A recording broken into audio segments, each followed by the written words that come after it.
शादी के बाद कितनी आज़ादी मिलती है वो लड़कियों से पूछ के देखना। और वो धाक मेरी बन गई कि वो लोग आके मुझे पूछते थे, मुझे कोई चैलेंज कर देना, उस काम को मुझे पूरा करना है चाहे कुछ भी हो जाए। मैं होम रेमेडीज जानती हूँ जो सबको नहीं पता होंगी। 69 की एज में मैंने यूट्यूब सीखा। 1.65 मिलियन फॉलोअर्स हैं। नानी इज अ गुड लर्नर, ये खिताब उन्होंने मुझे दे रखा था।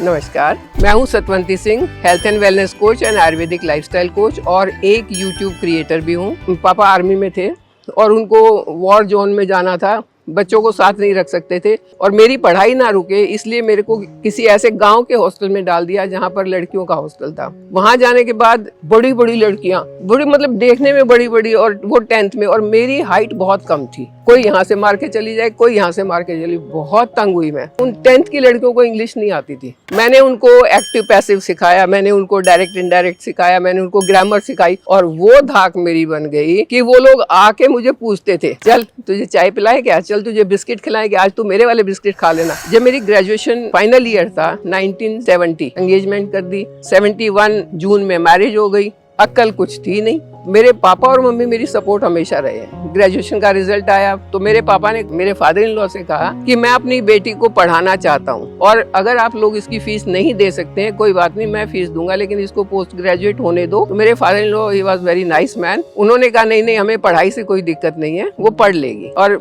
आपको फीस की जरूरत नहीं, हम अपने आप कर लेंगे। लेकिन हरियाणा की लड़की शादी के बाद कितनी आज़ादी मिलती है वो लड़कियों से पूछ के देखना, उतनी ही मुझे मिली थी। कॉलेज जाना है, बर्तन साफ करके जाओगे, झाड़ू पोछा करके जाओगे, कॉलेज से आए हो कोई पानी पूछने वाला नहीं होगा, खुद बनाओ खाओ। तो ये लाइफ में चैलेंजेस आए लगभग 2 साल। उन 2 साल के बीच बेटा हो गया। एमए मेरी पूरी नहीं हुई थी, सेकंड ईयर स्टार्ट हुआ था। जैसे तैसे करके 80% मार्क्स लेके मैं पास हो गई। 3 साल तक ज्यादा कुछ नहीं कर पाई, कभी ट्यूशन पढ़ाने की कोशिश की, कभी कुछ करने की, लाइफ चलती रही। लाइफ को आसान बनाना पड़ता है, लाइफ कभी आसान नहीं होती है। 3 बच्चों को संभालना, अपनी जॉब का कभी ध्यान नहीं आया। मुझे कोई चैलेंज कर देना, उस काम को मुझे पूरा करना है चाहे कुछ भी हो जाए। एक बार मेरी सिस्टर ने क्रोशिया से कुछ बनाया और मुझे बहुत अच्छा लगा। मैंने उसको रिक्वेस्ट किया कि प्लीज मुझे भी बना के दे। उसने कहा जिसको चाहिए ना खुद सीख लो। मैंने ये चैलेंज को स्वीकार किया और आप यकीन नहीं मानेंगे, मैंने उस डिजाइन के 200 पीसेस बनाए और सबको गिफ्ट किए। ये देखो मैंने सीख लिया, ये देखो मैंने सीख।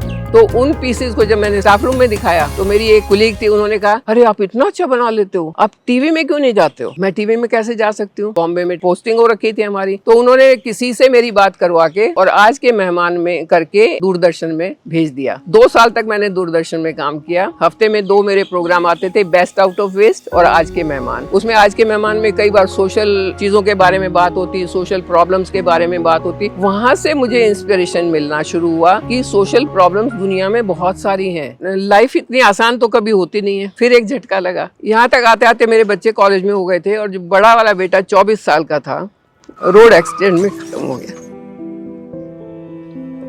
तब लगा कुछ नहीं है, कुछ नहीं करना, कहीं जाना नहीं, कहीं तैयार नहीं होना, ऐसा करने से तो वापस नहीं आएगा। धीरे धीरे करके अपने आप को वहां से निकाला। फिर मैंने फिर से स्कूल जाना शुरू कर दिया। 2005 में मैं नानी बनी और नानी बनने के बाद मैंने सोचा कि कुछ तो अलग करना चाहिए। मेरे इतने लंबे बाल थे जो घुटने से पिंडली तक के लंबे बाल थे, मैंने बाल काट दिए। मॉडर्न नानी, किसी को अच्छा लगा किसी को नहीं अच्छा लगा, बट मुझे अच्छा लगा कि मैं नानी बनी, मैंने कुछ चेंज किया है। 2016 में मैं दादी बन गई। अब कुछ और नया करना चाहिए। और तो मुझे कुछ समझ नहीं आया, मैंने बाल सफेद कर लिए, कलर लगाना बंद कर दिया। जब मेरा पोता हुआ तो मैंने ये जो जॉब में करती थी ना कि कभी वहां चलेगी कभी वहां चलेगी, तो मैंने सोचा कि इतने छोटे बच्चे के साथ मैं अब बाहर तो नहीं जा सकती।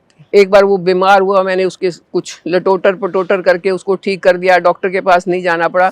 फिर मुझे स्ट्राइक हुआ। मेरे अंदर तो ये वाला गुण भी है थोड़ा सा कि मैं होम रेमेडीज जानती हूँ जो सबको नहीं पता होंगी। तब मुझे यूट्यूब का ख्याल आया। ये एक ऐसा प्लेटफॉर्म है, एक ही झटके में मैं हजारों लोगों के पास पहुँच सकती हूँ। और मैंने 2017 दिसंबर में अपना यूट्यूब स्टार्ट किया। लक ने भी साथ दिया। 1 साल के अंदर अंदर मोनेटाइज भी हो गया, मेरे फॉलोवर्स भी बढ़ गए और आज 1.65 मिलियन फॉलोवर्स हैं। यूट्यूब चैनल अच्छा कर रहे हैं। और सबसे बड़ी खुशी की बात यह है कि जब मुझे कमेंट मिलते हैं, कोई नानी कहता है, कोई दादी, नानी आपकी इस रेमेडी से मुझे ये फायदा हुआ, ये मेरी आगे बढ़ने का, खुश रहने का एक राज है। आप यकीन मानिए 55 की एज में मैंने कार चलाना सीखा, जब लोग रिटायरमेंट की सोच लेते हैं। 69 की एज में मैंने यूट्यूब सीखा। उससे पहले मुझे कंप्यूटर का, लैपटॉप का पहला अक्षर भी नहीं पता था। मेरी ग्रैंड डॉटर्स ने मुझे सिखाया, थोड़ा थोड़ा डांटती भी थी, क्या नानी आपको उतना भी नहीं पता। और फिर जब मैं सीख लेती थी ना तो सबको बताती थी माय नानी इज अ गुड लर्नर। ये खिताब उन्होंने मुझे दे रखा था।